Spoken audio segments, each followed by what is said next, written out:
Good morning. आज हम लोग न्यू एक्ट पढ़ने चल रहे हैं, the protection of women from domestic violence act 2005। ठीक है। आप लोग एक श्लोक जानते होंगे जो संस्कृत में है, यत्र नारस्तु पूज्यन्ते रमन्ते तत्र देवता, where women are honoured divinity blossoms there. जहाँ पर महिलाओं की पूजा होती है वहाँ पर देवता निवास करते हैं। सुना है ना। लेकिन उसी के रेफरेंस में ये एक्ट है, एक women from domestic violence protection. Protection है किससे? घरेलू हिंसा से। महिलाओं को प्रोटेक्शन किस चीज़ से? घरेलू हिंसा से। उनका बचाव कैसे होगा? बहुत सारी महिलाएं हैं जिन्हें हो सकता हो उनके घरों में परेशान किया जाता हो जहां वो रहती हैं। ठीक है। किसी भी तरीके का डोमेस्टिक वायलेंस एक्ट होता है तो इसमें इस एक्ट में उन्हें प्रोटेक्ट किया गया है। ठीक है। तो सबसे पहले जैसे हम लोग चैप्टर वाइज पढ़ते हैं तो देख लेते हैं चैप्टर्स क्या क्या है। पहला चैप्टर है प्रिलिमिनरी, सेकेंड चैप्टर है डोमेस्टिक वायलेंस, इसमें जो डेफिनेशन है वो बताई गई है। चैप्टर थर्ड बोलता है powers and duties of protection officer, service providers etcetera. इस एक्ट में जो भाई वुमेन है, डोमेस्टिक वायलेंस उनके साथ हो रहा है तो कुछ प्रोटेक्शन ऑफिसर्स बनाए जाएंगे स्टेट के द्वारा, गवर्नमेंट के द्वारा। उनका प्रोविज़न इसमें है। ठीक है। चैप्टर फोर बोलता है हमारा, चैप्टर फोर है प्रोसीजर फॉर ऑब्टेनिंग ऑर्डर्स और रिलीफ्स। कितने कितने तरह के ऑर्डर्स होते हैं। ठीक है। अगर कोई महिला है जिसने जिसे इस एक्ट के तहत ऑर्डर्स मिलेंगे या जो भी हैं तो बहुत सारे, जैसे प्रोटेक्शन ऑर्डर्स भी मिलेंगे, रेजिडेंस ऑर्डर्स भी मिलेंगे, मॉनेटरी बेनिफिट्स भी मिलता है, कस्टडी ऑर्डर्स भी मिलते हैं, उसको हम डिटेल में पढ़ेंगे। तो ये चैप्टर फोर हो गया, प्रोसीजर फॉर ऑब्टेनिंग ऑर्डर्स और ऑफ रिलीफ्स। ठीक है। जो नेक्स्ट लास्ट चैप्टर है वो हमारा चैप्टर है मिसलेनियस, वो जनरली जिसमें हर एक्ट में अधिकतर में होता है। ठीक है। तो हम लोग स्टार्ट करते हैं अपना act. The protection of women from domestic violence act 2005। ये एक्ट नंबर 43 है 2005। 2005 ये तो भी मतलब जल्द ही बना एक तरीके से डोमेस्टिक वायलेंस एक्ट वुमेन से। इससे पहले अगर वुमेन्स के साथ में डोमेस्टिक वायलेंस होता था तो किस एक्ट में जाती थी? आईपीसी में जाती थी 498A में। ठीक है। लेकिन वो तो सिर्फ एक जो वुमेन है वो अपने हस्बैंड और अपने रिलेटिव पे ही कर सकती है। लेकिन ऐसी वुमेन जो अपने घर में रह रही हैं और कोई उन्हें परेशान कर रहा है, उनके साथ घरेलू हिंसा हो रही, तब क्या? तो उसके लिए एक्ट बना है। ठीक है। ये एक्ट बहुत ही ब्रॉड है। ठीक है। रिगार्डिंग अदर एक्ट्स, तो एक्ट नंबर 43 है 2005 का है। प्रेसिडेंट की असेंट मिली 13 सितंबर 2005। प्रीएम्बल देख लेते हैं। An act to provide for more effective protection of rights of women. जो वुमेन के राइट्स हैं उनको और इफेक्टिवली प्रोटेक्ट करने के लिए गारंटीड अंडर द कॉन्स्टिट्यूशन, जो कॉन्स्टिट्यूशन बोला गया है, who are victims of violence. कौन सी वुमेन? जो विक्टिम है किस तरह के वायलेंस की? Any kind occurring within the family and for matters connected with therewith or incidental thereto। ये एक्ट जो है बहुत ही इफेक्टिवली प्रोटेक्ट करता है जो वुमेन के राइट हैं या ऐसी वुमेन्स जो कि विक्टिम है किस चीज़ की? वायलेंस की। किसी भी तरह के वायलेंस की, मेंटल हो, ठीक है, फिजिकल वायलेंस हो, हर तरह के वायलेंस से जो फैमिली के अंदर होते हैं। ठीक है। Any kind occurring with in a family. ठीक है। Chapter one preliminary, section one क्या बोलता है? Short detail extend and commencement. इस एक्ट का पूरा नाम क्या है? The protection of women from domestic violence act 2005। ठीक है। पूरे इंडिया पे लगता है। इसका जो कमेंसमेंट है 26 अक्टूबर 2006। ठीक है। आप लोग ध्यान रखिएगा, जो कमेंसमेंट है 26 अक्टूबर 2006। अच्छा, एक और चीज़ पूछना चाहूँगा, ये it extend to the whole of India. पहले जम्मू कश्मीर पे नहीं लगता था, कब से लगने लगा है? 31 अक्टूबर 2019। अच्छा, वो एक्ट भी याद रखिएगा जिस एक्ट के थ्रू जम्मू कश्मीर को ओमिट किया गया था। ठीक है। उस एक्ट का नंबर है 34th, एक्ट नंबर 34 2019। ठीक है। आप लोग लिख लीजिएगा। ठीक है। इस एक्ट का कमेंसमेंट कब से? 26 अक्टूबर 2006 से। ठीक है, डेफिनेशन क्लॉज पे आते हैं। इंपॉर्टेंट डेफिनेशंस जो हैं, definitions clause A aggrieved person, aggrieved person कौन होगा? एग्रीव्ड पर्सन होगा यहाँ पे वुमेन ही होगी। ठीक है, means any women, any women लिखा हुआ है, एग्रीव्ड मतलब जो विक्टिम है। ठीक है, एग्रीव्ड पर्सन का मतलब जो विक्टिम है, means any women who is, any women कोई भी वुमेन हो सकती, हु इज और हैज़ बीन, जो हु इज और has been in a domestic relationship with the respondent. Respondent कौन है यहाँ पे? एक्यूज मतलब। ठीक है, ग्रीव्ड वुमन मतलब विक्टिम, रिस्पोंडेंट मतलब accuse. Means any woman who is और has been in a domestic relationship with the respondent and who alleges to have been subjected to any act of domestic violence by the respondent। ऐसी में कोई भी महिला हो जो रह रही है या कभी रही थी, ठीक है, कहाँ? डोमेस्टिक रिलेशनशिप में, किसके साथ में? रिस्पोंडेंट के साथ में, और उसके एलिगेशन भी है कि उसके साथ डोमेस्टिक वायलेंस हुआ है। किसने किया है? रिस्पोंडेंट ने किया है। ठीक है, ध्यान रखिएगा। Clause A aggrieved women. ठीक है, क्लॉज बी क्या बोलता है? चाइल्ड। चाइल्ड का मतलब क्या होता है? Means any person below the age of 18 years and includes any adopted step or foster child. बहुत ही इंपॉर्टेंट डेफिनेशन है, ध्यान रखिएगा। ठीक है, चाइल्ड मीन्स जिसकी उम्र कोई भी हो, एनी पर्सन यानी मेल फीमेल कोई भी हो जिसकी उम्र 18 साल से कम है, और वो भले ही एडॉप्टेड हो चाइल्ड, चाहे स्टेप चाइल्ड हो, चाहे फॉस्टर चाइल्ड हो। ठीक है, मतलब जिसको जिसको गोद लिया गया हो।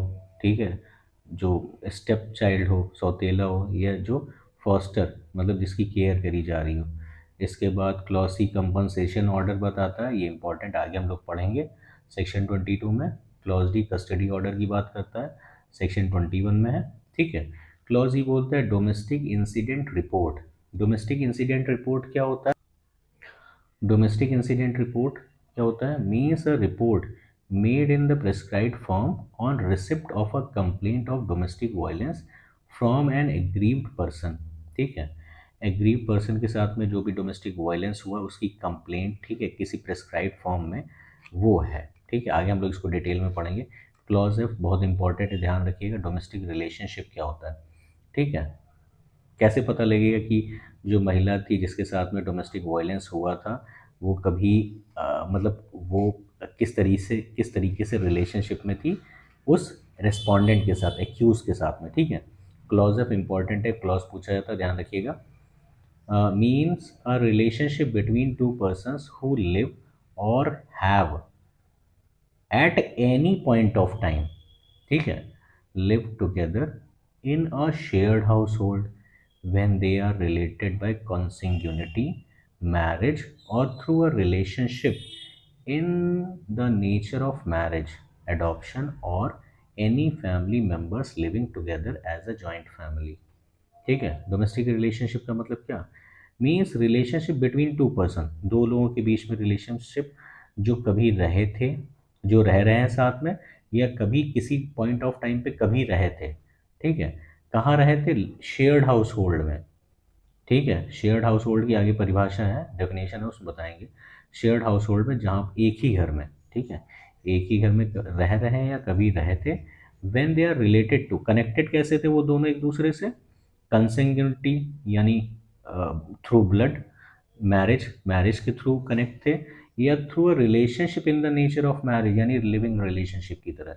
एडॉप्शन, या तो अडॉप्ट किए गए थे, और are family members living together as a joint family, या जॉइंट फैमिली में जैसे चाचा चाची, जो सब बहुत लोग पुराने लोग रहते थे, दादा दादी, मामा मामी, सभी लोग। ठीक है, तो जॉइंट फैमिली में रह रहा हूँ, इसको ध्यान रखिए। कंसिक्यूटिव रिलेशनशिप यानी भाई बहन, ठीक है, मैरिड हस्बैंड और वाइफ, ठीक है, लिव इन रिलेशनशिप में, एडॉप्शन में। ठीक है, ये सारे जो हैं वो डोमेस्टिक रिलेशनशिप हैं। ठीक है, इसके बाद आते हैं, क्लॉज जी बोलता है डोमेस्टिक वायलेंस की क्या डेफिनेशन, वो सेक्शन 3 में बताएगा। डाउरी, ये इसके बाद क्लॉज आई मैजिस्ट्रेट। मैजिस्ट्रेट का मतलब क्या है? Means JMFC. ठीक है, बस इतना ध्यान रखिएगा। इसके बाद जो इम्पोर्टेंट डेफिनेशन है,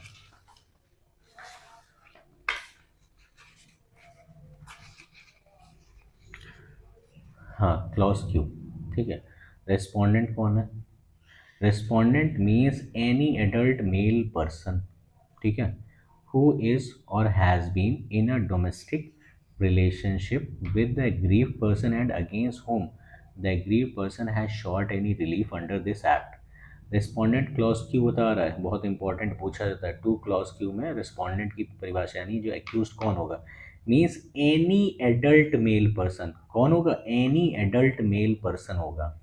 हु इज और हैज़ बीन, या तो रह रहा है या कभी था, किस चीज़ में? डोमेस्टिक रिलेशनशिप में। किसके साथ में? एग्रीव्ड पर्सन के साथ में।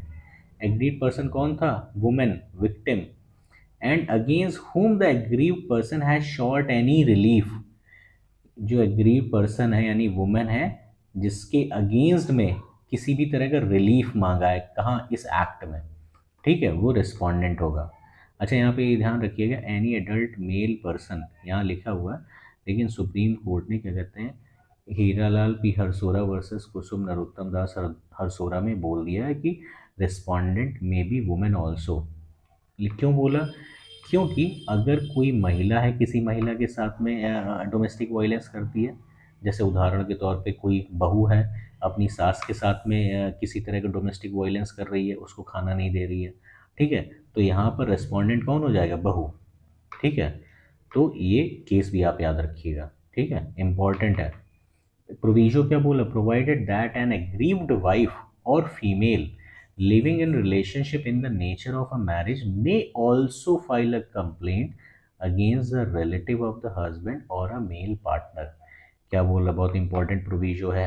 अगर कोई महिला, कोई जो वाइफ है, ठीक है, provided that an aggrieved wife, जो वाइफ है वो विक्टिम है, ठीक है, और कोई फीमेल जो ऐसे किस लिविंग रिलेशनशिप में रह रही थी, ठीक है, एग्रीव्ड वाइफ यानी जो वाइफ विक्टिम है या कोई लिविंग में रहने वाली फीमेल विक्टिम है, तो जो एग्रीव्ड वाइफ है वो अपने हस्बैंड के रिलेटिव के अगेंस्ट भी कंप्लेन कर सकती है, और जो लिविंग में रहने वाली महिला थी वो अपने मेल पार्टनर के अगेंस्ट भी केस कर सकती है। ठीक है, इतना बोल रहा है। ठीक है, ये बात ध्यान रखिएगा, प्रोविजन इंपॉर्टेंट है। इसके बाद clause S, shared household, बहुत इंपॉर्टेंट डेफिनेशन है शेयर्ड हाउस होल्ड की। ठीक है, means a household where the person aggrieved lives, person aggrieved मतलब victim, lives or at any stage has lived in a domestic relationship either singly or along with the respondent. ठीक है, मतलब victim जो था कभी रह रहा है या किसी पॉइंट ऑफ टाइम पे रहा था, ठीक है, किसके साथ? अकेले रह रहा था या उस रेस्पोंडेंट के साथ में रहता है, यानी रेस्पोंडेंट कभी कभार उस घर पे आ रहा हो या रेस्पोंडेंट हमेशा साथ में ही रहता था। And include such a household whether owned और tenanted either jointly by the aggrieve person and the respondent. ठीक है, कहाँ रह रहा था? ऐसी जगह रह रहा था या तो वो उसके खुद का घर था, रेस्पोंडेंट के या एग्रीव पर्सन के, या उन दोनों ने किराए पे ले रखा था, या उनमें से किसी एक ने किराए पे ले रखा था।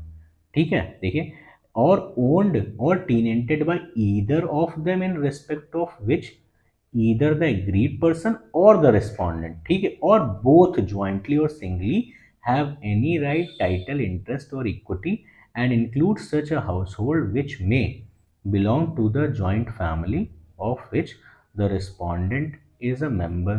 ठीक है, या तो जॉइंट फैमिली में कोई हाउस था, ठीक है, सभी लोग साथ में रह रहे थे, irrespective of whether the respondent or the aggrieved person has any right, title or interest in the shared household। इससे लेना देना नहीं कि उस शेयर्ड हाउस होल्ड पे उनका कोई राइट था, टाइटल था या इंटरेस्ट था या नहीं, इससे कोई लेना देना ही नहीं है। खाली इतना आप ये पूरी डेफिनेशंस में इतना याद रखिएगा, शेयर्ड हाउस होल्ड वो माना जाएगा जहाँ पर विक्टिम और एक्यूज्ड साथ में रहे थे या रह रहे हैं।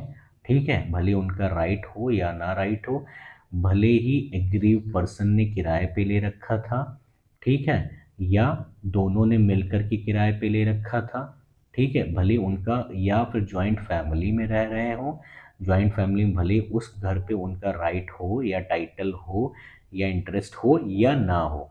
ठीक है, बस इतना ध्यान रखिए। क्लॉजेस शेयर्ड हाउस होल्ड, बस इतना ध्यान रखिए। ठीक है, चैप्टर 2 आते हैं, डोमेस्टिक वायलेंस क्या होता है। ठीक है, बहुत ही लंबी परिभाषा है, डेफिनेशन है, लेकिन बहुत इंपॉर्टेंट है। ठीक है। Chapter 2 domestic violence, section 3 definition of domestic violence for the purposes of this act. इस एक्ट के तहत एनी एक्ट, ओमिशन, कमीशन और कंडक्ट ऑफ द रिस्पोंडेंट, बहुत इंपॉर्टेंट है। रिस्पोंडेंट का क्या एक्ट, किसी तरह का उसने एक्ट किया हो, या किसी तरह की ड्यूटी उसने ओमिट कर दी हो, या किसी तरह का कमीशन किया हो, और कंडक्ट उसका शो करता हो किसके अगेंस्ट, एग्रीव्ड पर्सन यानी विक्टिम के against, shall constitute domestic violence in case.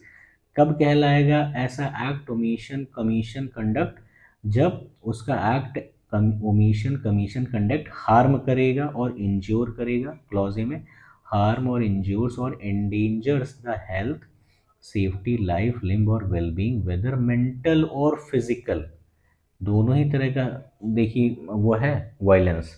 ठीक है, चाहे मेंटल टॉर्चर कर रहा हो, फिजिकल टॉर्चर कर रहा हो, ठीक है, वुमेन के साथ में चाहे मेंटल टॉर्चर कर रहा हो या फिजिकल टॉर्चर कर रहा हो ऑफ द एग्रीव पर्सन, और tend to do so and includes causing physical abuse, sexual abuse, verbal और emotional abuse and economic abuse. इसको एक नॉर्मल से, एक हस्बैंड है अपनी वाइफ को किसी तरह की चोट पहुंचाता है, ठीक है, ऐसी चोट पहुंचाता है जिससे उसकी हेल्थ पे असर पड़ता है, उसकी सेफ्टी पे असर पड़ता है, उसकी लाइफ पे असर पड़ता है, ठीक, उसकी वेलबींग पे असर पड़ता है। अब चोट इतनी ज़्यादा होती है कि मेंटली भी वो टॉर्चर हो जाती है, उसको ये रहता है कि अब मेरा हस्बैंड जब भी आएगा तो मुझे मारेगा। ठीक है, यानी मेंटली उसको थोड़ा टॉर्चर हुआ कि नहीं, मेंटली उस पर लगा। फिजिकल आता है तो मारता है, ठीक है, इसके बाद गाली भी देता है। फिजिकल अब्यूज़ मतलब फिर से आता है मारता है, सेक्सुअल अब्यूज़ गाली भी देता है, वर्बल इमोशनल अब्यूज़ भी करता है, ठीक है, इमोशनली टॉर्चर भी करता है, कहता है कि तुम बाहर गए तो तुम्हें बहुत मारेंगे, इमोशनली टॉर्चर। इकोनॉमिक अब्यूज़ करता है, कुछ भी लेके नहीं देता, सामान लेके नहीं देता है, बाहर जाता है बिल्कुल पैसे भी नहीं देता है, ठीक है, इस तरीके का हैरेसमेंट। क्लॉज बी क्या बोलता है, harasses, harms, injures, endangers the aggrieve person with a view to coerce her और any other person related to her to meet any unlawful demand for dowry, any dowry और other property और valuable security. मतलब अपनी जो मतलब wife है, मतलब यहाँ पे हम एग्जाम्पल लेके चल रहे हैं, गरीब वुमेन को इतना परेशान करता है, कहता है कि अपने घर वालों से कहो कि मुझे इतना डाउरी दें, इतना पैसा दें, वरना मैं तुम्हें बहुत मारूंगा। ठीक है, ये क्लॉज बी की बात है। क्लॉज सी में क्या बोलता है, has the effect of threatening the agreed person और any person related to her by the conduct mention clause A और clause B. Clause A clause B में इस तरीके की हरकत करता है, कहता है कि मैं तुम्हें नुकसान पहुंचाऊंगा, ठीक है, या तुम्हारे किसी जानने वाले को नुकसान पहुंचाऊंगा, ऐसा, ठीक है, इस तरीके से करता है। तब भी तो एग्रीव वुमेन जो होगी, एग्रीव पर्सन जो होगा, विक्टिम होगा, उसको परेशानी होगी, वायलेंस होगा ना, उसके बारे में बता रहा है। क्लॉज डी क्या बोलता है, otherwise injures or causes harm whether physical mental or to the aggrieve person, और किसी तरीके से इंजरी करता है, उसके बारे में बता रहा है। ठीक है, एक्सप्लेनेशन में आप इतना ध्यान रखिए, फिजिकल अब्यूज़ का मीनिंग क्या होता है। यहाँ पे फिजिकल अब्यूज़ की बात की थी, तो यहाँ फिजिकल अब्यूज़ क्या क्या होता है, सेक्सुअल अब्यूज़ क्या क्या होता है, ठीक है, violets the dignity of women, verbal और इमोशनल अब्यूज़ क्या होता है, ठीक है, यदि इकोनॉमिक अब्यूज़ क्या होता है, deprivation of all any economic और financial resources to which the agreed person is entitled under any law और कस्टम। यानी इकोनॉमिक अब्यूज़ क्या होता है, उसके घर वालों ने शादी के टाइम पे उसको कुछ पैसे दिए हों, या किसी तरह के जेवर दिए हों, ठीक है, तो वो उससे ले ले, तो ये एक तरीके का इकोनॉमिक अब्यूज़ हो गया। ठीक है, बस इतना ध्यान रखिएगा, physical abuse, sexual abuse, economic abuse, emotional abuse. ठीक है, कितने कितने तरह से अब्यूज़ कर सकता है, कितने तरीके से वायलेंस क्रिएट कर सकता है। ठीक है, आगे देखते हैं हम लोग। ठीक है, इसको भी ध्यान रखिएगा आप, disposal of house hold property किसी तरीके से करता है। इसके बाद जो इम्पोर्टेंट है, चैप्टर 3 आता है, powers and duties, powers and duties of protection officer, service providers etcetera. Section 4 है, information to protection officer and exclusion of liability of informant. ठीक है, अब प्रोटेक्शन ऑफिसर्स जो होते हैं, ठीक है, उनको इन्फॉर्मेशन कैसे दी जाएगी उसकी बात कर रहा है। ठीक है, और क्या लाइबिलिटी होगी इन्फॉर्मेंट की, कौन देगा, ठीक है। Subsection 1, any person who has reason to believe that an act of domestic violence has been or is likely to be committed may give information about it to the concerned protection officer। देखिए बहुत important है subsection 1, any person लिखा हुआ है। एक example के तौर पे बताते हैं, दो पड़ोसी हैं, ठीक है, मतलब दो घर हैं किसी मोहल्ले में, किसी सोसाइटी में दो घर हैं, ठीक है। एक एक घर है ए का, एक घर है बी का, ठीक है। एग्जाम्पल के तौर पे आप ध्यान रखिए, दो घर हैं, ठीक है। उसमें से एक घर में डोमेस्टिक वायलेंस हो रहा है, तो बगल वाले घर का व्यक्ति जो होता है वो कहता है यार बताओ अपनी वाइफ को मार रहा है, तो वो जाकर के कंप्लेन कर देता है, ठीक है, डोमेस्टिक वायलेंस की। उसी की बात कर, any person who has reason to believe that an act of domestic violence has been or is likely to be committed may give information about it to the concerned protection officer। वो complain कर सकता है, protection officer को information दे सकता है कि जो मेरे बगल में जो घर है उसमें जो लेडी रहती है उसका वाइफ उसको टॉर्चर कर रहा है, उसको मार रहा है, मार पीट रहा है, ठीक है, तो वो इन्फॉर्मेशन दे सकता है। एनी पर्सन लिखा हुआ है, कोई ज़रूरी नहीं है कि घर वाला ही उसका इन्फॉर्मेशन दे, ठीक, कोई भी दे सकता है। क्लॉज सबसेक्शन 2 क्या बोलता है, नो लाइबिलिटी सिविल और criminal shall be incurred by any person for giving in good faith of information for the purpose of subsection 1। अब भाई जो बगल में जिसने इन्फॉर्मेशन दी थी, ठीक है, उसने तो गुड फेथ में दी थी, तो उस पर उसकी कोई लाइबिलिटी नहीं होगी किसी तरह की, सिविल क्रिमिनल उस पर किसी तरह केस नहीं चलाया जाएगा, ठीक है। कि तुमने वो फिर उसी महिला ने कह दे कि वो तो झूठ बोल रहा है मेरा जो पड़ोसी है, ठीक है, इतना ध्यान रखिए, ठीक है। जिसने इन्फॉर्मेशन दी उस पर किसी भी तरह सिविल क्रिमिनल एक्ट नहीं, वो सूट नहीं लाया जाएगा, ठीक है। सेक्शन 5 के बोले, duties of police officers, service providers and magistrate. अब ये जो तीन लोग हैं, police officer, service providers and magistrate, इनकी क्या ड्यूटीज़ हैं, ठीक है, वो देखते हैं। A police officer, protection officer, service providers, magistrate who has received a complaint of domestic violence or is otherwise present at the place of an incident of domestic violence, or when the incident of domestic violence is reported to him, shall inform the aggrieved person। ठीक है। अब किसी भी देखो, police officer, protection officer, service provider, magistrate को किसी भी तरह की इंफॉर्मेशन मिलती है डोमेस्टिक वायलेंस की किसी भी तरीके से, ठीक है, तो क्या कहेंगे, एग्रीव पर्सन है। देखो, clause of her right to make an application for obtaining a relief by way of a protection order, an order for monetary relief, custody order, residence order, compensation order, or more than one such order under this act। वो agreed person से कहेंगे तुम ये जो orders दिए हुए इस तरीके के ऑर्डर मांग सकती हो अपनी एप्लीकेशन के थ्रू, ठीक है, तुम्हारा ये राइट है। क्लॉज बी क्या बोलते हैं, for the availability of services of service providers, अगर तुम्हें किसी तरह की सर्विस प्रोवाइडर्स हैं उनसे किसी भी तरीके की ज़रूरत हो, of the availability of service of the protection officers, किसी भी तो प्रोटेक्शन ऑफिसर्स हैं उनसे कोई सहायता चाहिए हो। क्लॉज डी बोलता है लीगल सर्विसेज की कोई तुम्हें सहायता चाहिए हो, ठीक है। क्लॉज ई बोलता है of her right to file a complaint under section 498 of IPC, ठीक है। 498 आईपीसी में अगर तुम्हें कंप्लेंट करनी हो, उसमें जो राइट है तुम्हारा, अगर तुम्हें वो करना हो तो भी तुम एप्लीकेशन लिख सकती हो, ठीक है। 498 कौन से सेक्शन में अब हो गया बताइएगा बीएनएस के, ठीक है। Provided that nothing in this section shall be constitute in any manner as to relieve a police officer from his duty to proceed in accordance with the law upon receipt of information as to the commission of a cognizable offense। ये क्या बोल रहा है section, ये proviso क्या बोला, provided that nothing in this act shall be constitute in any manner as to relieve a police officer from his duty to proceed in accordance with law upon receipt of information as to the commission of a cognizable offense।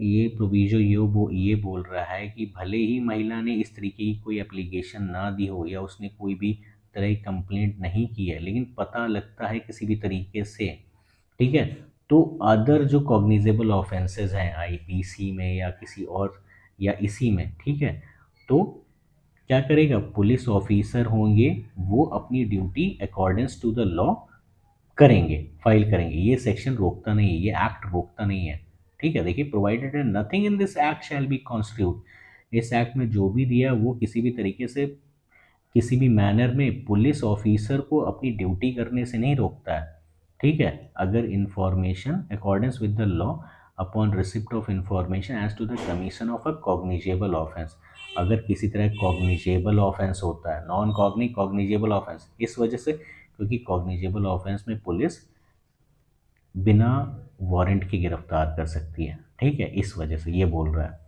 अगर कोई ऐसा offence होता है जो cognizable है तो police अपने हिसाब से काम करेगी, भले ही एप्लीकेशन लिखी जाए विक्टिम के द्वारा, एग्री पर्सन के द्वारा, या ना लिखी जाए, ठीक है। सेक्शन 6 क्या बोलता है, ड्यूटीज़ ऑफ शेल्टर होम्स, ये पढ़ना नहीं है। फिर सेक्शन 8 इंपॉर्टेंट है, ठीक है। Appointment of protection officers, appoint protection officers हैं वो कैसे बनाए जाएंगे। Subsection of the state government shall by notification appoint such number of protection officers in each district as it may consider necessary and shall also notify the area and areas within which a protection officer shall exercise the powers and perform the duties conferred on him under this act। मतलब इतना ध्यान रखिए, appointment कैसे होगा protection officer, state government करेगी, ठीक है, notification के थ्रू। सबसेक्शन 2 क्या बोलता है, देखते हैं। सबसेक्शन 2 बोलता है protection officer shall as far as possible be women, protection officer कौन बनाए जाएंगे, वुमेन बनाए जाएंगे, जिससे वुमेन है दूसरे वुमेन की समस्याओं को समझ सके, ठीक है। The protection officer shall as far as possible be women and shall possess such qualifications and experience as may be prescribe, जिस तरीके से गवर्नमेंट प्रेस्क्राइब करेगी उस तरीके से क्वालिफिकेशन होनी चाहिए एक वुमेन को प्रोटेक्शन ऑफिसर बनने के लिए, ठीक है। सबसेक्शन 3 क्या बोला, the term and condition of service of the protection officer and other officer subordinate to shall him shall be such as may prescribe, ये भी जैसे प्रिस्क्रिप्शन प्रेस्क्राइब्ड किया जाएगा उस हिसाब से सर्विस की कंडीशंस होंगी, ठीक है। सेक्शन 9 बोल रहा है duties and functions of protection officer, क्या फंक्शंस होंगी, क्या ड्यूटीज़ होंगी किसी प्रोटेक्शन ऑफिसर की, वो बता रहा है, ठीक है। हम क्लॉज में देखते हैं, क्लॉज ये बोलता है असिस्ट द मजिस्ट्रेट, मजिस्ट्रेट को असिस्ट करेंगे। क्लॉज भी बोलता है कि डोमेस्टिक इंसिडेंट रिपोर्ट होगी जो मजिस्ट्रेट को बना के दी जाएगी उसको बनाएगी। मेक एन एप्लीकेशन, एप्लीकेशन भी लिख सकती है, जो प्रोटेक्शन ऑफिसर्स होंगे वो एप्लीकेशन भी लिखेंगे, ठीक है, अगर वुमेन के बारे में कुछ पता वुमेन बता रही है, ठीक है। क्लॉज डी क्या बोलता है, ensure that the agreed person is provided legal aid. Clause E बोलता है maintain a list of all service providers. Clause F make available a safe shelter home, ठीक है, जहाँ पर महिलाओं को रखा जा सके जो डोमेस्टिक वायलेंस की एग्रीव्ड है, विक्टिम है। क्लॉज ये बोलता है get the aggrieve person medically examined, जो विक्टिम होगी महिला विक्टिम वुमेन, ठीक है, उसको मेडिकली एग्जामिन किया जाए जिससे पता लग पाए कि उसके साथ किस किस तरीके की फिजिकल वायलेंस हुआ है, ठीक है। सबसेक्शन 2 इंपॉर्टेंट है। सबसेक्शन 2 बोलता है the protection officer shall be under the control and supervision of the magistrate, ठीक है, जो प्रोटेक्शन ऑफिसर होगा किसका सबॉर्डिनेट होगा, किसके सुपरविजन में होगा, एक तरीके से मजिस्ट्रेट के, ठीक है। And shall perform the duties imposed on him by the magistrate and government by और अंडर दिस एक्ट, ठीक है, गवर्नमेंट ने जो प्रेस्क्राइब किया ड्यूटी, ठीक है, मजिस्ट्रेट जो बोलेंगे वो प्रोटेक्शन ऑफिसर करेगा, ठीक है। सेक्शन 10 क्या बोल रहा है, सर्विस प्रोवाइडर्स इंपॉर्टेंट है। सर्विस प्रोवाइडर्स एक तरीके के क्या कहते हैं एसोसिएशंस होते हैं, ठीक है, या एनजीओ टाइप के होते हैं, ठीक है, जो अपनी वॉलेंटरली क्या कहते हैं सर्विसेज देते हैं, ठीक है। Subsection 1 subject to such rules as may be made in this behalf any voluntary association, देखिए क्या बोल लिखा एनी वॉलेंटरी एसोसिएशन, ठीक है, any voluntary association registered under the societies registration act, societies registration act के तहत जो भी क्या कहते हैं वॉलेंटरली एसोसिएशंस होंगी, ठीक है, वो सर्विस प्रोवाइडर्स का काम करेंगी, ठीक है। इसका सबसेक्शन 3 देख लीजिए, नो सूट प्रोसिक्यूशन और other legal proceeding shall lie against any service provider or any member of the service provider who is deemed to be acting or purporting to act under this act for anything which is in good faith done or intended to be done in the exercise of powers or discharge of functions। बस इतना ध्यान रखिए, जो service providers हैं उनके जो members हैं उन पे किसी भी तरह का सूट नहीं लाया जा सकता है, ठीक है, बस इतना ध्यान रखिएगा। इसके बाद सेक्शन 11 बोलते हैं ड्यूटीज़ ऑफ गवर्नमेंट। ठीक है, क्या गवर्नमेंट की क्या ड्यूटीज़ होंगी। इसके बाद चैप्टर 4 आता है प्रोसीजर फॉर ऑब्टेनिंग ऑर्डर्स और रिलीफ्स। ठीक है, सेक्शन 12 बहुत इंपॉर्टेंट है। ठीक है, मजिस्ट्रेट को एप्लीकेशन कैसे जाएगी इस एक्ट में वो बता रहा है। ठीक है, sub section 1 N agreed person यानी विक्टिम जो वुमेन होगी, एन एग्रीड पर्सन और अ प्रोटेक्शन ऑफिसर। देखिए, या तो एग्रीड वुमेन भी दे सकती है या protection officer or any other person on behalf of the agreed person may present an application to the magistrate. मतलब या तो प्रोटेक्शन ऑफिसर दे दे एप्लीकेशन, या जो विक्टिम है खुद एप्लीकेशन दे दे, या विक्टिम का जो रिलेटेड उसके बिहाफ पे कोई अदर पर्सन दे दे। ठीक है, एप्लीकेशन किसको, मजिस्ट्रेट को। सीकिंग वन और मोर रिलीफ अंडर दिस एक्ट। इस एक्ट में जो भी रिलीफ्स दी गई हैं या जितनी भी सारी, वो सभी मांग सकते हैं। ठीक है, provided that before passing any order on such application the magistrate shall take into consideration any domestic incident report received by him from the protection officer or the service provider। अब मजिस्ट्रेट एप्लीकेशन पे अगर कोई भी order देगा, ठीक है, तो वो सबसे पहले डोमेस्टिक इंसिडेंट रिपोर्ट को देखेगा। ठीक है, जो कौन बनाता है, तो प्रोटेक्शन ऑफिसर बनाता है या सर्विस प्रोवाइडर भी कभी कभी देते हैं। ठीक है, ये बात ध्यान रखिएगा।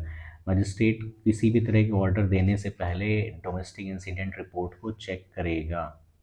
ठीक है, इसके बाद subsection 2 the relief short for under subsection 1 may include a relief for issuance of an order for the payment of compensation or damage without prejudice to the right of such person to institute a suit for compensation damages for injuries caused by act of domestic violence committed by the respondent।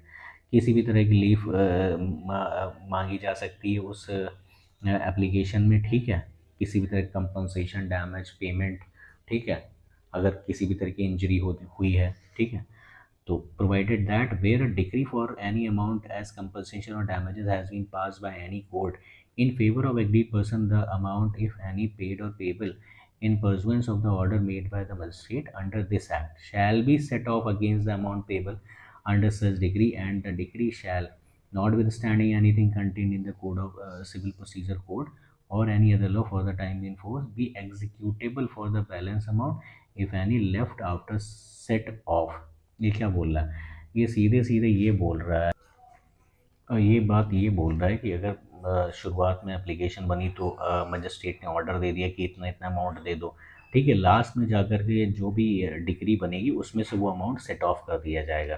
ठीक है, particular अगर 1 लाख का example के तौर पे समझे कि application दिया गया कि मुझे इतना इतना क्या कहते हैं डैमेज हुआ है, मुझे ये कंपनसेशन दिया जाए।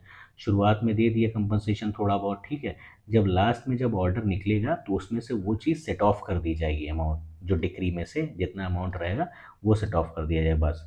ठीक है, सीपीसी में क्या दिया उससे मैटर नहीं है, बस इतना ध्यान रखिए। ठीक है, सबसेक्शन 3 क्या बोल रहा है, every application under subsection shall be in such form and contain such particulars as may be prescribed और as nearly as possible thereto. ठीक है, जो भी सबसेक्शन 1 में जो भी एप्लीकेशन दी जाएगी, ठीक है, जो भी पर्टिकुलर्स उसमें लिखे होंगे, ठीक है, किस हिसाब से डील करना है वो मजिस्ट्रेट देखेगा, बस इतना ध्यान रखिए। सबसेक्शन 4 क्या बोल रहा है, the magistrate shall fix the first date of hearing which shall not ordinary be beyond 3 days from the date of receipt of application.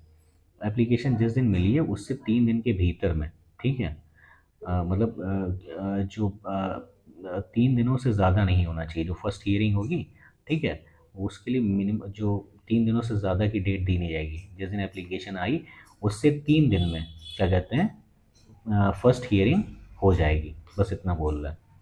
ठीक है, 3 दिनों के भीतर फर्स्ट हियरिंग हो जाएगी।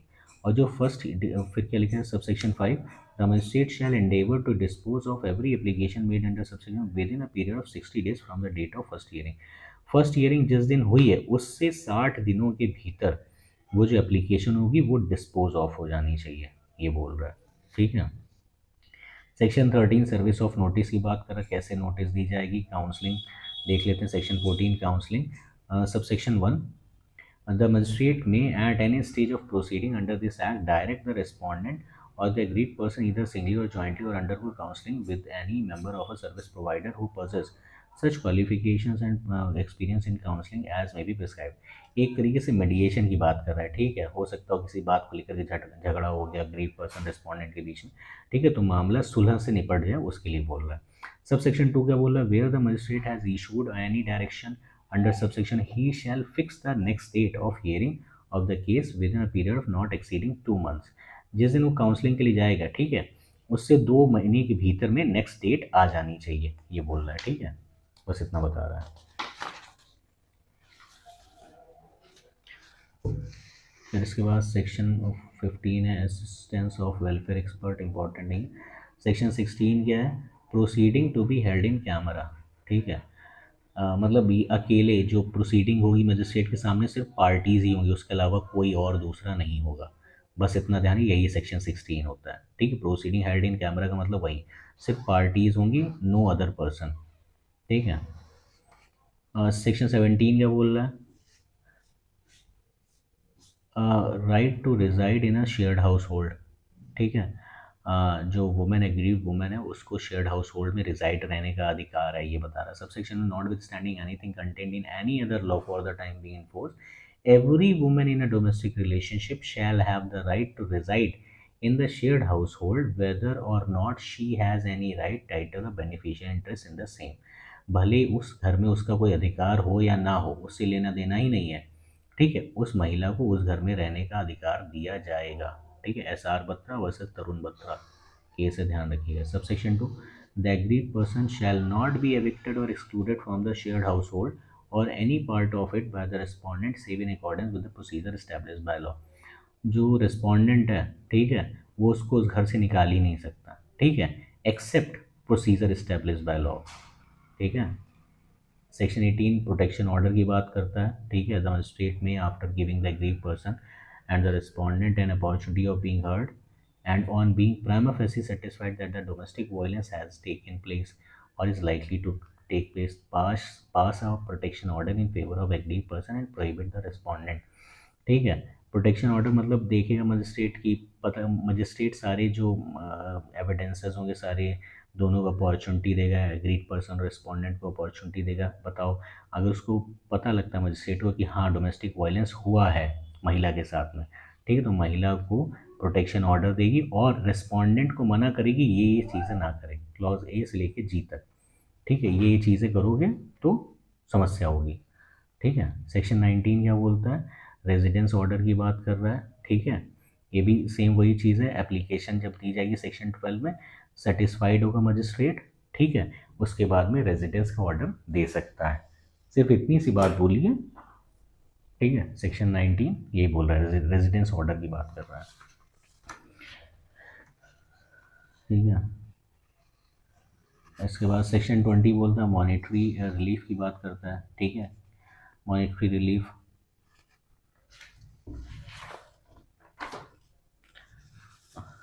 सेक्शन 20 मॉनेटरी रिलीफ की बात करता है, पढ़ लेते हैं। Subsection while disposing of an application under subsection 1 of section 12, section 12 में जो एप्लीकेशन दी गई है जब डिस्पोज ऑफ हो रही उसी टाइम पे the magistrate may direct the respondent, respondent से कहेगा कि pay monetary relief to meet the expenses incurred and losses suffered by the agreed person and any child of the agreed person as a result of domestic violence. Such relief may include but not limited to the loss of earning medical expenses. देखो क्या बोल रहा है कि aggrieve person या उसका कोई बच्चा है, ठीक है, उसको किसी सफ़र हुआ है, ठीक है, तो जितने भी लॉस हैं वो सारे मॉनेटरी जो रिलीफ होंगे वो सब प्रोवाइड कराए जाएंगे, ठीक है, लेकिन लिमिटेड नहीं होंगे, ठीक है, अगर उसको किसी तरह की हानि हुई है, मेडिकल एक्सपेंसेस उसके लगे हैं, ठीक है, ठीक है, तो वो सारी चीज़ें प्रोवाइड कराए जाएंगे। उस क्लॉज डी में क्या बोल रहा है, the maintenance for the aggrieve person as well as her child if any including an order under और in addition to an order of maintenance under section 125 CRPC and any other law for the time in force, ठीक है, उस ये जो order ये जो होगा monetary relief 125 में अगर कुछ ऐसा सेक्शन चल रहा होगा, 125 में भी अगर कुछ किसी तरह का मैटर चल रहा होगा तो उसके एडिशन में होगा, ठीक है। देखो क्या लिखा हुआ है, the maintenance for the agreed person as well as her child if any including an order under और in addition to an order of maintenance, ठीक है, इतना ध्यान रखिए। सबसेक्शन 2 क्या बोलते हैं, जो मॉनेटरी रिलीफ होंगे कैसे होंगे, एडिक्वेट फेयर रीजनेबल होंगे, ऐसा नहीं कि क्या कहते हैं एग्रीड पर्सन ने कितना भी कुछ मांग लिया, रिस्पोंडेंट के पास है ही नहीं, ठीक है, उसके बारे में बताया। सबसेक्शन 3 क्या बोले, the magistrate shall have the power to order an appropriate lump sum payment और monthly payment of maintenance as nature circumstances. मजिस्ट्रेट किसी भी तरह का अप्रोप्रिएट सम भी दिला सकता है या मंथली पेमेंट की भी बात कर सकता है, ठीक है, मंथली पेमेंट भी दिला सकता है। इसके बाद सबसेक्शन 6 इंपॉर्टेंट है, upon the failure on the part of the respondent to make payment in terms of the order, subsection 1, the magistrate may direct the employer or debtor of the respondent to directly pay the agreed person or deposit with the court a portion of wages or salaries। Subsection 6 क्या बोल रहा है, अगर respondent ने पैसा देने से मना करिए, पैसा दे ही नहीं रहा, फेल हो गया पैसा देने से, तो जहाँ वो नौकरी कर रहा है, ठीक है, उसी के जो जिस उसका जो हेड है, उसका जो मालिक है, एम्प्लॉयर है, उससे कह दे कि डायरेक्ट पैसा क्या कहते हैं कोर्ट में जमा करे और कोर्ट वो अमाउंट उस महिला को दे देगा, इतनी सी बात बोला, ठीक है। रिस्पोंडेंट नहीं दे रहा तो रिस्पोंडेंट जहाँ नौकरी कर रहा है वहाँ से डायरेक्ट पैसा आ जाएगा। सेक्शन 21 बोल रहा है कस्टडी ऑर्डर की बात कर रहा है, ठीक है। Notwithstanding anything content in any other law for the time being in force, the magistrate may at any stage hearing of the application for protection order और for any other relief under this act grant temporary custody of any child और children और aggrieve person or person making an application on her behalf and specify if necessary the arrangement of visit of such child or children by the respondent। Custody order, अगर कोई बच्चा था, कोई महिला है, ठीक है, उसका हस्बैंड के साथ में ऐसा मैटर चल रहा है, ठीक है, लेकिन उसके बच्चे भी उसके पास हैं, ठीक है, रिस्पोंडेंट के पास है, तो वहाँ पे कस्टडी ऑर्डर भी दिया जा सकता है, ठीक है, अगर और रेस्पोंडेंट को विजिटिंग जो अरेंजमेंट भी किए जा सकते हैं, सीधी सी बात बोल रहा है, ठीक। कस्टडी ऑर्डर किसका रहेगा, जो बच्चे होंगे, ठीक है। इसके बाद जो नेक्स्ट है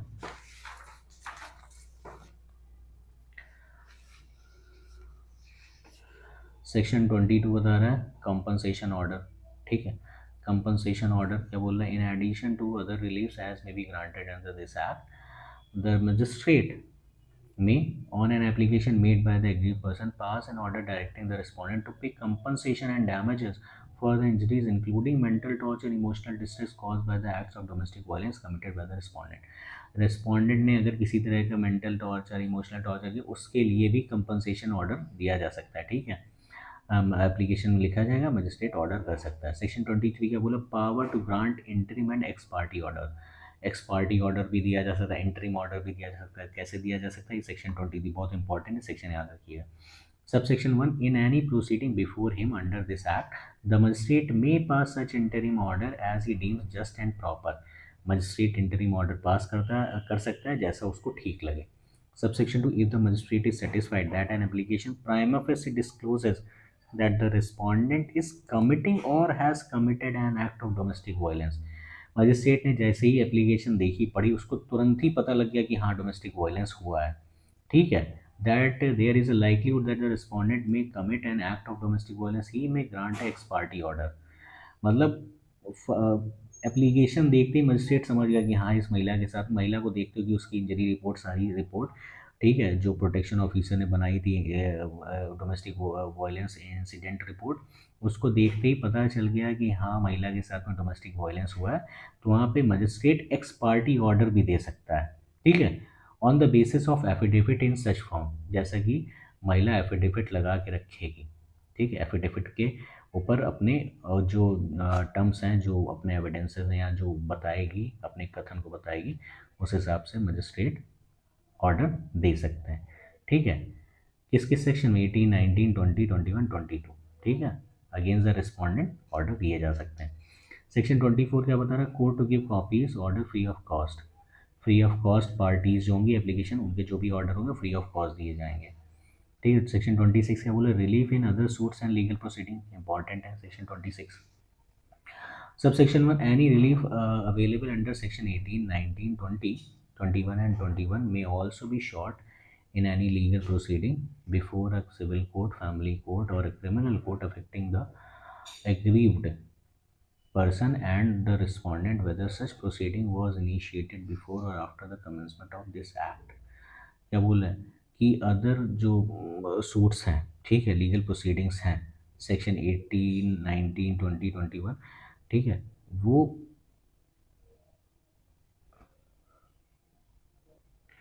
मतलब ये जो सेक्शन 18, 19, 20, 21 में जो भी थी वो किसी और civil code, family code, criminal code के आगे भी प्रोसीडिंग चल सकती है, बस इतना ध्यान रखिए, ठीक है। सेक्शन सब सेक्शन 3 इसका important, in case any relief has been obtained by the aggrieved person in any proceeding other than the proceeding under this act, she shall be bound to inform the magistrate of the grant of such relief। Sub section 1 में अगर ये matter जो होते हैं section 18, 19, 20, 21 वाली जो relief थी, अगर किसी और कोर्ट के सामने चली थी, ठीक है, और उसमें कोई किसी भी तरह का रिलीफ मिला था, ठीक है, तो उस कोर्ट को बताएगी जहाँ पर और ये ऐसे मैटर चल रहे हैं, ठीक है। कोर्ट को, मजिस्ट्रेट को बता दिया जाए कि हाँ मुझे ये रिलीफ वहाँ से मिल चुका है, बस इतनी सी बात है। सेक्शन 27 क्या बता रहा है, जुरिडिक्शन किसका होगा, इस एक्ट के तहत किस मजिस्ट्रेट का जुरिडिक्शन होगा, किस कोर्ट का जुरिडिक्शन होगा वो बता रहा है। JMFC का होगा, ठीक है, जुडिशल मजिस्ट्रेट फर्स्ट क्लास का जुरिडिक्शन होगा, ठीक है। अब ये जगह बता रहा है कहाँ पे, एग्रीड पर्सन परमानेंटली टेम्परेली जहाँ रिजाइड कर रहा है या रेस्पोंडेंट रिजाइड कर रहा है, कॉज ऑफ एक्शन जहाँ अराइज हुआ है। Subsection 2, any order made under this act shall B enforceable through out India. कोई भी ऑर्डर इस एक्ट में आएगा वो इंडिया में कहीं भी उसका एग्जीक्यूशन हो सकता है, एनफोर्सेबल है, ठीक है। सेक्शन 28 क्या बता रहा है, सेक्शन 28 प्रोसीजर बता रहा है, इस एक्ट में कौन सा प्रोसीजर लगे। Subsection 1, save as otherwise provided in this act, all proceeding under section 12, 18, 19, 20, 21, 23 and offences under section 31 shall be governed by the provisions of CRPC। मतलब प्रोसीजर कौन सा अपनाया जाएगा, CRPC का प्रोसीजर अपनाया जाएगा, ठीक है, इतना ध्यान रखिएगा। सेक्शन 28 इंपॉर्टेंट है। सेक्शन 29 किस चीज़ की बात कर रहा है, अपील की बात कर रहा है, ठीक है। अपील कहाँ होगी, सेशन कोर्ट में होगी, कितने दिनों में, 30 दिनों के भीतर। There shall be an appeal lie an appeal to the court of session within the 30 days from the date of which the order made by the magistrate is served on the aggrieved person or the respondent as the case may be, whichever is later। ठीक है, जब भी order मिल जाएगा agreed person को या respondent को, उस दिन से 30 दिन, बस इतना ध्यान दें। चैप्टर 5 क्या बोलता है, मिसलेनियस है। सेक्शन 30 है protection officer and members of service provider to be the public servant. Section 30 बताता है कि जो प्रोटेक्शन ऑफिसर्स और सर्विस प्रोवाइडर्स के मेंबर्स होंगे वो क्या होंगे, पब्लिक सर्वेंट कहलाएंगे, बस इतना ध्यान रखिए। सेक्शन 31 क्या बोल रहा है, penalty for breach of protection order by respondent ने किसी भी तरह के ऑर्डर का ब्रीच किया तो पेनाल्टी कितनी होगी, जो इम्प्रिजनमेंट होगा वो 1 ईयर तक का होगा, जो फाइन लगेगा वो कितना होगा, 20,000 तक का, ठीक है। इंपॉर्टेंट सेक्शन है, ध्यान रखिए। रिस्पोंडेंट किसी भी तरह के ऑर्डर का ब्रीच ऑफ प्रोटेक्शन ऑर्डर, ठीक है, जो प्रोटेक्शन ऑर्डर्स दिए गए हैं, ठीक है, उनका ब्रीच होता है तो ये पेनाल्टी है 1 ईयर तक की इम्प्रिजनमेंट, 20,000 तक का फाइन। सबसेक्शन 2 क्या बोला, the offence under subsection 1 shall as far as practicable be tried by the magistrate who had passed the order the breach of which has been alleged to have been caused by the accused. अच्छा, जो act, ठीक है, जिस magistrate ने वो imprisonment दिया था, वो ऑर्डर दिया था, ठीक है, वही उसकी पेनाल्टी लगाएगा, ठीक है, ये बात बोल रहा है। सबसेक्शन 3 का बोल रहा है, while framing charges under subsection the magistrate may also frame charge under section 498 IPC और any other provisions of dowry prohibition act as the case may be if the fact disclose the commission of an offence under those provisions.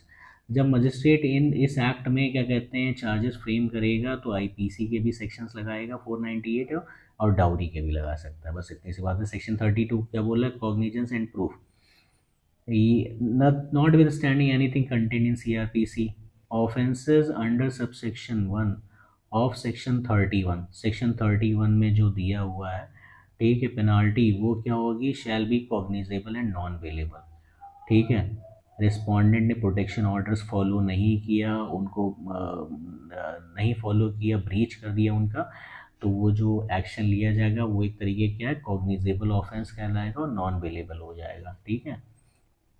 Subsection 2, upon the sole testimony of the aggrieved person, the court may conclude that an offence under subsection 1 of section 31 has been committed by the accused। महिला ने आकर के कह दिया कि respondent ने मतलब कि मेरे हस्बैंड ने मुझे इतने पैसे नहीं दिए, ठीक है, बस उतनी सी बात से ही मजिस्ट्रेट मान लेंगे कि हाँ पैसे नहीं मिले हैं, ठीक है। वो जो ऑर्डर्स फॉलो कराए गए थे प्रोटेक्शन ऑर्डर, वो नहीं हुआ। देखिए, upon the sole testimony of the aggrieve person the court may conclude that an offence under subsection 1 of section 31 has been committed by the accused. बस इतना ध्यान रखिए। सेक्शन 33 क्या बोलता है? Penalty for not discharging duty of protection officer. Protection officer ही सही से ड्यूटी नहीं कर रहा है, ठीक है, ड्यूटी करने से फेल हो जा रहा है, मना कर दे रहा है, ठीक है, तो उस पर कितना पनिशमेंट लगेगा? 1 साल तक का इम्प्रिजनमेंट हो सकता है और 20,000 रुपये तक का जुर्माना, ठीक है, ध्यान रखिएगा। सेक्शन 34 क्या बोल रहा है? Cognizance of offence committed by protection officer.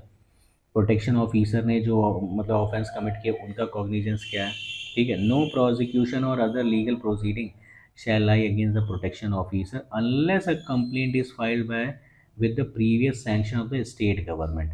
ध्यान रखिए, सैंक्शन ज़रूरी होती है ना प्रोटेक्शन, वो पब्लिक सर्वेंट के लिए ऊपर बताया गया था। सेक्शन 30 बोल रहा था पब्लिक सर्वेंट क्या होते हैं, प्रोटेक्शन ऑफिसर और सर्विस प्रोवाइडर। तो सेक्शन 34 बोल रहा है प्रोटेक्शन ऑफिसर के खिलाफ अगर किसी भी तरह कॉग्निजेंस लिया जाएगा ऑफेंस का तो सैंक्शन की ज़रूरत होगी, ठीक है। विद द नो प्रोसिक्यूशन और other legal proceeding shall lie against the protection officer unless a complaint is filed with the previous sanction of the state government और an officer authorise by in this behalf, ठीक है, इतना ध्यान रखिएगा। 35 क्या बोला? Protection of action taken in good faith, ठीक है। गुड फेथ में अगर किसी तरह का एक्शन लिया गया तो किसी भी तरह का ऑफेंस नहीं होगा, नो सूट और प्रोसिक्यूशन, ठीक है।